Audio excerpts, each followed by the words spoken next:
Pada ajang Festival Gapura Nasional, Kampung Warna-Warni Cempaka terpilih menjadi perwakilan Kota Palembang. Kampung ini didesain sesuai tema Hari Kemerdekaan Sumber Daya Manusia Unggul Indonesia Maju, Gapura Kami Cinta Negeri. Uniknya warga sekitar membuat gapura dengan bentuk miniatur jembatan Ampera yang merupakan ikon dari Kota Palembang.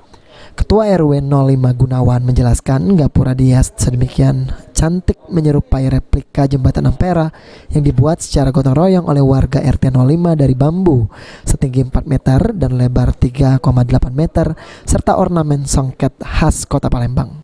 Gapura dibuat dari bambu bekas pemilihan pemilu yang tak terpakai dan barang bekas lainnya.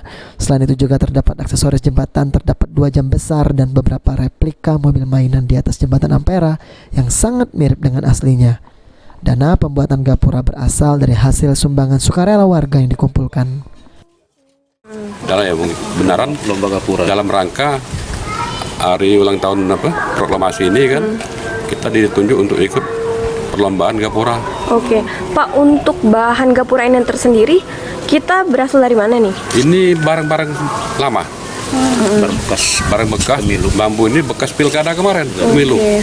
Bekas bendera-bendera itu kan. Nah, jadi kita kumpulkan, memang ada yang dari warga dibantu kan. Amanda Lydia, PAL TV.